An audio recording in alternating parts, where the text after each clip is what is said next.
Alors maintenant, on va pouvoir fabriquer donc notre schéma. Alors moi, le seul petit souci que j'ai, c'est qu'on a plusieurs tables. Donc on va avoir d'une part une table pour les users, alors d'autre part une table pour les posts, et ensuite une table pour les comments. Donc, alors le truc, c'est qu'ensuite, elles ne seront pas complètement indépendantes les unes des autres, ces tables, puisque un user a des posts, un post a des comments.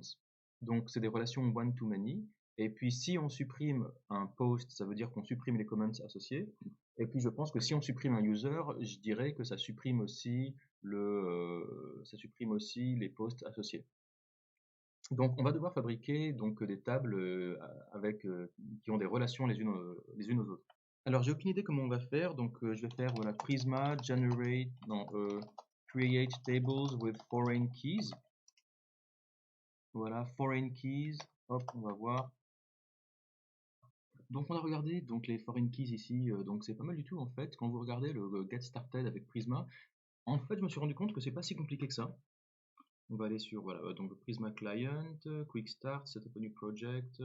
Voilà donc en fait par exemple nous ce qu'on avait donc eux nous avaient fait un user ici donc il y avait un ID donc de type integer. Alors integer en gros ça veut dire c'est comme number. Donc en gros ça veut dire nombre. En JavaScript, on dit number, dans les autres langues, on dit int ou alors integer. Donc on voit @id, default auto increment. Bon, ça je vous conseille de ne pas changer trop ça. Created at, alors c'est bien ça, vous pouvez lui mettre un now pour lui dire quel jour ça a été créé. Nous on n'aura pas besoin de ça. Notre user il aura un email qui sera une string et on voudra qu'il soit unique. Alors le name, donc je pense qu'on n'en prendra pas. Alors on va faire ça. Alors où est-ce qu'ils sont chez nous? Ah ouais, donc je vais remettre voilà donc hop, on va copier-coller ce qu'il y a dans la doc. On va prendre ça, on va le foutre ici. Alors le integer, ok, il est bien. Created at, on n'en a peut-être pas besoin. Email string unique, c'est bien. Name, pour l'instant, j'en mets pas. Ok, et puis on pourra peut-être faire pareil avec un post.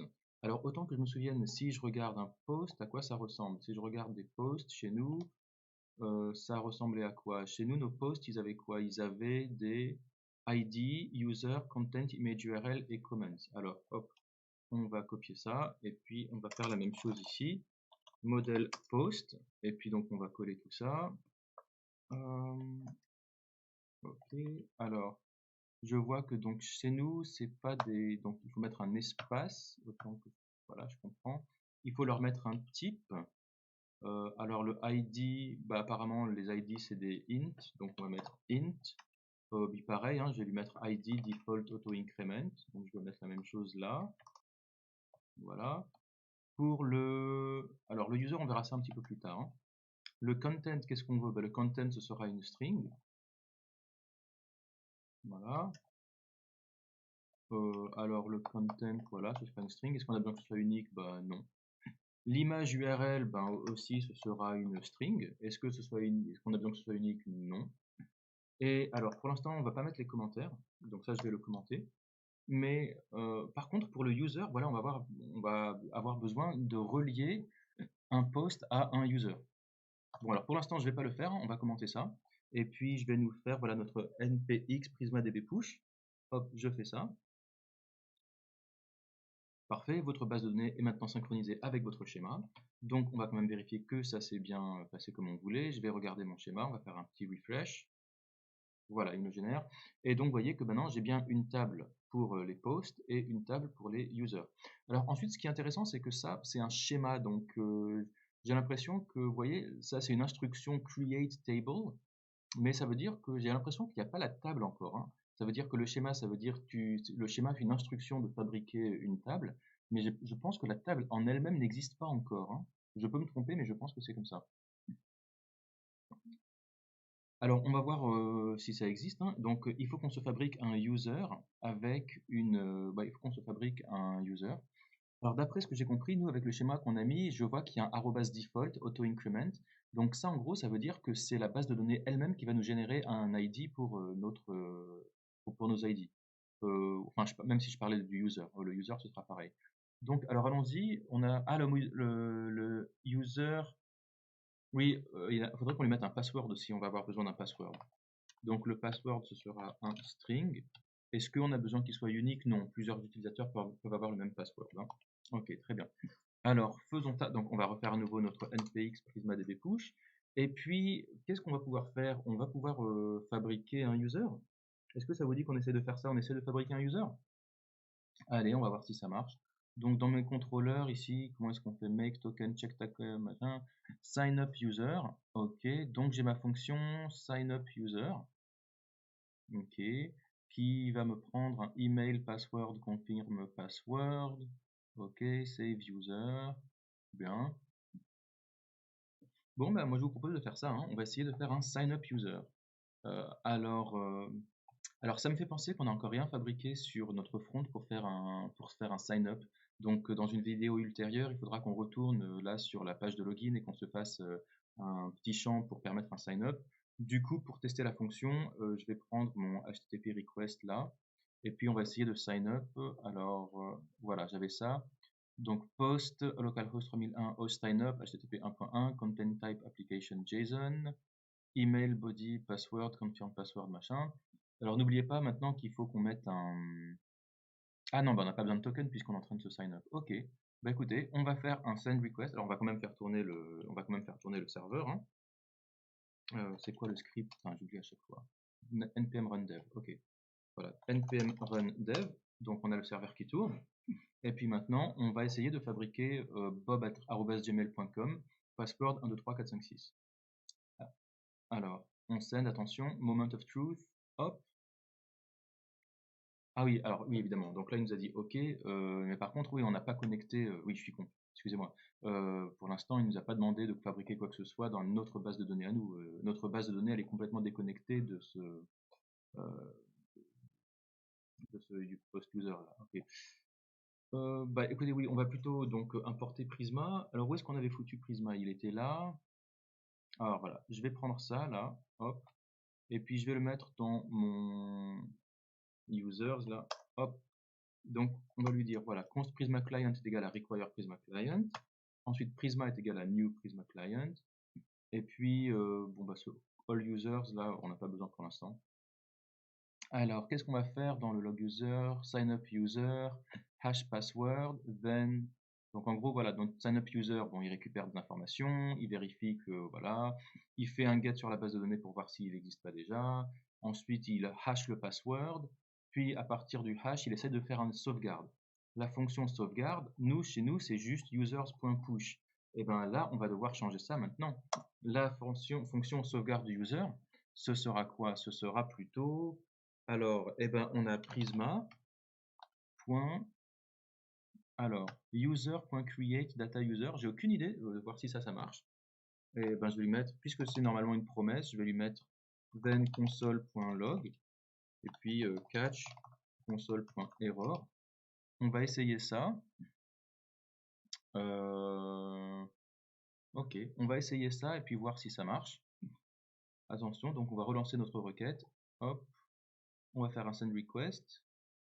Alors là, il va dire que ça marche pas puisqu'on a déjà un Bob dans notre users. Ah non, mais on a redémarré le serveur, donc ça va. Puisqu'il n'y a pas de persistance de données, on est bon. Ok, send request. Ok, très bien. Et là, vous voyez, il vient de nous renvoyer là, ce qui est la base, il nous a fait un truc en base de données.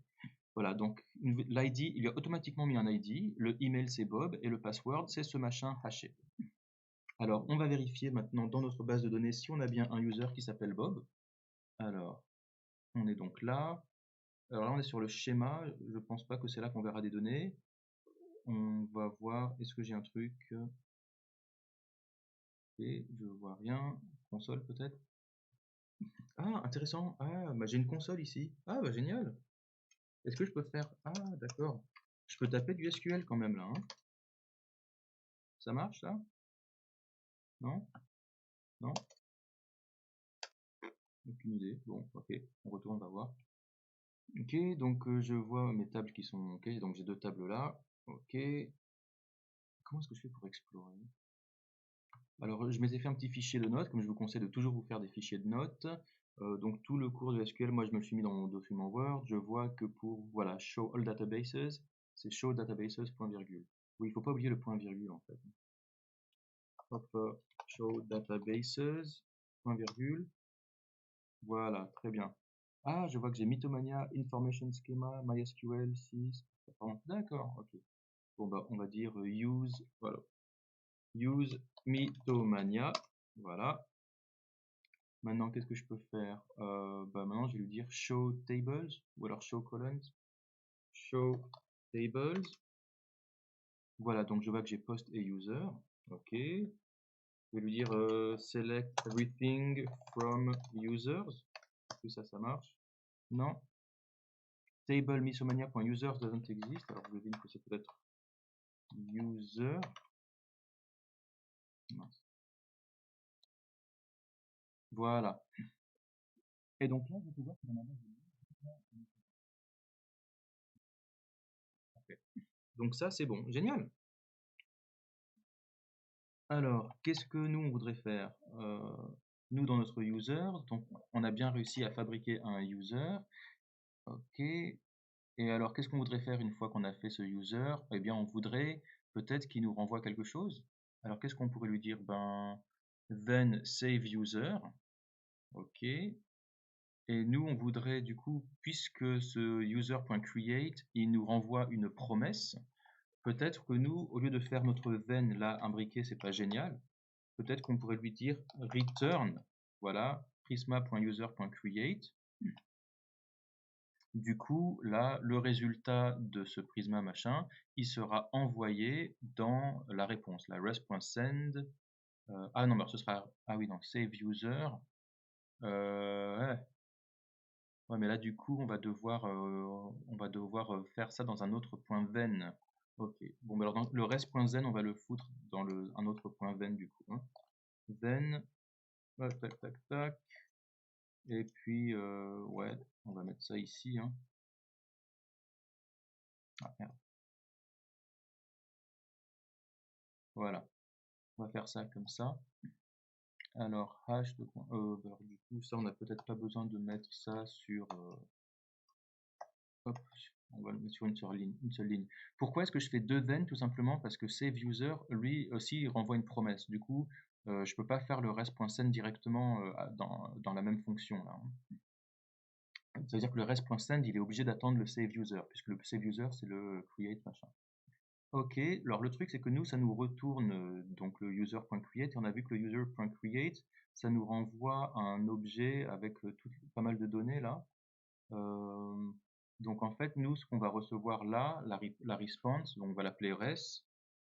Au lieu de passer email, on va peut-être passer user de point res. Voilà, un truc comme ça. Et d'ailleurs, pour aller un peu plus vite, on pourrait l'appeler user, ce qu'on va recevoir. Et puis du coup, on pourra faire user de point user. Et puis ça, vous savez comment ça s'écrit rapidement. Hop, voilà, comme ça. Alors on va faire ça à nouveau. On va faire une petite requête HTTP. Alors cette fois, ça va pas être Bob, puisqu'il existe déjà. Ça va être Bob2. On va faire un send request.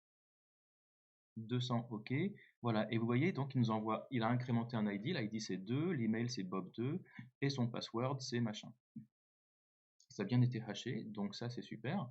Alors par contre, il faudrait voir maintenant du côté du front si on est habilité.